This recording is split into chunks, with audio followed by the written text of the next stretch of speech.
बार जाके BPSC gate पे कभी वहाँ वहाँ करके नौटंकी कर दिए, माहौल खराब कर दिए। अब उसमें हम जाके अपना बदनामी तो नहीं कर सकते। लोग कहेंगे कि दिलीप कुमार चंदा वसूली कर रहा है, उस सबके साथ है।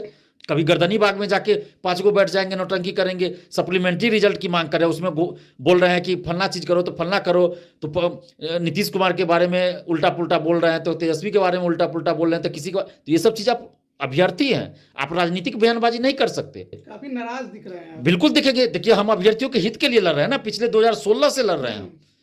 और आज कोई आके मतलब अपना चेहरा चमकाने के लिए किसी राजनीतिक पार्टी से जुड़ा हुआ रहेगा, कभी इस पार्टी कभी उस पार्टी, और 10 स्टूडेंट्स को बरगला के कभी गर्दनी बाग में बैठ जाएगा धरना पे, उसमें बुला लेगा दलाल सबको, सेटर सबको, और चंदा वसूली करेगा, स्टूडेंट को माहौल खराब करेगा, तुमको तो बोलना पड़ेगा। और आज बीपीएससी को मौका दे दिया इन लोगों ने, 144 लागू कर दिया। हम आज भी कर रहे हैं, सरकार जांच करवा ले, देखिए पता चल जाएगा कि लोग चंदा वसूली कर रहा है। पिछले 6 महीना से चंदा वसूली का ये काम ये लोग शुरू कर दिया है। TRE 1 से ही हम देख रहे हैं, कभी सीटेट अपियरिंग पे, तो कभी सप्लीमेंट्री रिजल्ट, तो कभी इस पे उस पे करवा देंगे। पैसा का कोई तरीका हुआ भाई? तो आप भाषा को शून्य कर दीजिएगा तो फिर एक मतलब कांटा हट गया। जैसे भाषा में बहुत लोग फेल करेंगे तो उनका मार्क्स कितना भी रहेगा तो नहीं वो सफल हो सकते थे, लेकिन आपने भाषा को शून्य किया, जो कि गलत है। भाषा पेपर पास होना जरूरी था, 9 नंबर लाना था उसमें। मतलब एक टीचर बनने के लिए ये बहुत जरूरी माना जाए। ये तो भाषा तो जरूरी है ही। अगर आपकी भाषा ही सही नहीं है तो बच्चों को क्या पढ़ाइएगा आप? हम तो कहते हैं कि भाषा को भी मेरिट में अगर कैंडिडेट 1 रिजल्ट इसको लागू किया जाए। कैसे? इसलिए ताकि सीटें खाली ना रहे, और इसके लिए पहले 11-12 का काउंसलिंग करवा लिया जाए, और काउंसलिंग में सभी वर्ग का जो काउंसलिंग होगा ना, सीट से कुछ ज्यादा अभ्यर्थियों को बुलाया जाए और काउंसलिंग करवा लिया जाए, और डॉक्यूमेंट्स वेरिफिकेशन अच्छे से वहीं पे कर लिया जाए। एक बार में ही बहुत अच्छे से कर लिया जाए कि किसी के पास फर्जी ना हो या कमी डॉक्यूमेंट्स है तो उसको बाहर कर दिया जाए उसी समय।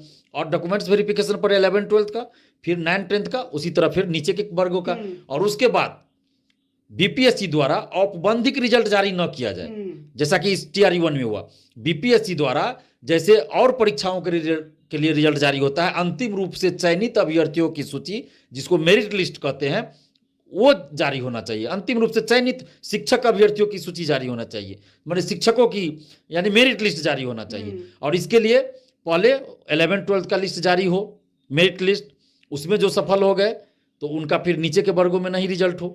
फिर 9-10 का रिजल्ट जारी हो, उसमें जिसका हो जाए उससे नीचे के क्लास में नहीं हो। तो इस तरह से होना चाहिए। तो इससे क्या होगा, सीटें खाली नहीं रहेगी, नहीं तो फिर सीट खाली रह जाएगी। और इसीलिए हम ये मांग कर रहे हैं, खासकर बीपीएससी के चेयरमैन अतुल प्रसाद सर से, कि आप इस पर गंभीरतापूर्वक विचार कीजिए कि सीटें खाली ना रहे। नहीं तो फिर क्या होगा, फिर सीटें खाली रहेगी तो फिर सप्लीमेंट्री रिजल्ट के लिए हम ही लोग को फिर लड़ना पड़ेगा। तो वैसी नौबत ही ना आए, तो पहले ही इस तरह की व्यवस्था कर दीजिए।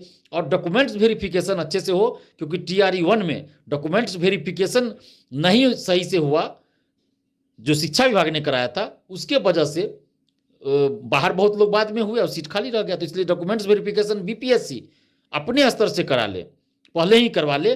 और उसके बाद, और इसमें डॉक्यूमेंट्स वेरिफिकेशन मुझे नहीं लगता है कि 8 लाख का स्टूडेंट्स है तो 8 लाख का कराना चाहिए। मुझे तो ये लगता है कि जितना रिक्तियां हैं जिस क्लास के लिए, उससे कुछ ज़्यादा को मेरिट के आधार पे बुला लें, मार्क्स के आधार पे, जैसा कि हर बहाली में होता है। जो मार्क्स के आधार पे मेरिट माने तैयार कर लिया जाए लिस्ट, और जितना सीट हो उससे कुछ ज़्यादा को बना लिया जाए। सबको बुलाने की जरूरत भी नहीं है। तो ये प्रक्रिया बीपीएससी को अपनानी चाहिए, और हम यही आग्रह करेंगे कि सीटें खाली न रहे। आप जो प्रक्रिया अपनानी है बीपीएससी को अपनाए, इसके अलावा भी हो सकता है कि उनके पास हो बहुत सारा चीज़ ऐसा तो करे, लेकिन सीटें खाली न रहे। प्रथम चरण में वेटिंग लिस्ट को लेकर भी काफ़ी हंगामा हुआ था। सप्लीमेंट्री रिजल्ट की तो बात अभी हम लोगों ने देखी और सुनी, लेकिन वेटिंग लिस्ट जो है वो कितनी ज़रूरी है? देखो, वेटिंग लिस्ट तो सभी बहालियों में लागू होना चाहिए। इसकी मांग तो हम पहले से करते आ रहे हैं, क्योंकि आप देखिएगा बहुत सारे बहाली में और सिविल सेवा में खासकर होता है कि 100 सीट सिविल सेवा में खाली रह जाता है, कभी कभी 200 खाली रह गया, माने बाद में वो छोड़ देते हैं, ज्वाइन नहीं किए तो खाली रह जाता है। तो और यहाँ अभ्यर्थी बेरोजगार रह जाते हैं, 5 साल 7 साल से तैयारी कर रहे हैं, पीटी मेंस दिए, इंटरव्यू दिए, और वो बाहर हो जाते हैं सिविल सेवा में। और अन्य बहालियों में भी होता है, उनका सिलेक्शन हो जाता है, लेकिन वो कहीं और जॉब करते हैं तो उनको लगता है वो यहाँ से ठीक हमको वहीं था तो नहीं ज्वाइन किए। तो ऐसी परिस्थिति में वेटिंग लिस्ट का प्रावधान होना चाहिए, क्योंकि अभ्यर्थियों की उम्र तो स्थिर नहीं है ना, किसी की स्थिर नहीं है, लेकिन अभ्यर्थियों के चूंकि इसलिए कि नौकरी करना है तो एक उम्र सीमा निर्धारित है कि इसके आगे आप फॉर्म नहीं भर सकते।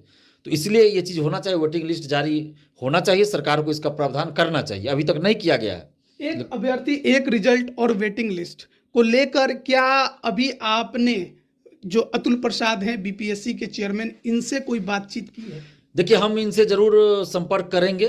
अभी तो चूंकि दरोगा बहाली को लेके ये माहौल ऐसा हो गया कि अभी बीपीएससी वाला पे हम नहीं जा पाए, नहीं तो हम जाने वाले थे बीपीएससी ऑफिस, संपर्क करने वाले थे। तो धारा 144 भी लागू नहीं तो है। धारा 144 ठीक है, प्रशासन का अपना काम है, हमारा जो काम है वो तो हम करेंगे ही ना। हम थोड़े है कि 144 से हम डर जाएंगे, हम क्यों डरेंगे। और 144 धारा जो लागू हुआ है ना, तो मैं बोलना नहीं चाहता था ये सब बात, लेकिन चूंकि आपने सवाल कर दिया तो अब बोलना पड़ेगा। ये कुछ चंदा वसूली गैंग के चलते ऐसा हुआ है। अच्छा, ये भी हमको देखना पड़ेगा। हम दीपावली के पहले से, और TRE-1 ही कह लीजिए, TRE-1 से ही कुछ गैंग सक्रिय हो गए हैं। चंदा वसूली गैंग, पैसा वसूली गैंग, जो कभी केस के नाम पे, तो कभी इसमें ये मौका दिलवा देंगे के नाम पे अभ्यर्थियों से पैसे की वसूली करते हैं। 5, 7, 10 स्टूडेंट को बरगला के ले गए और वहाँ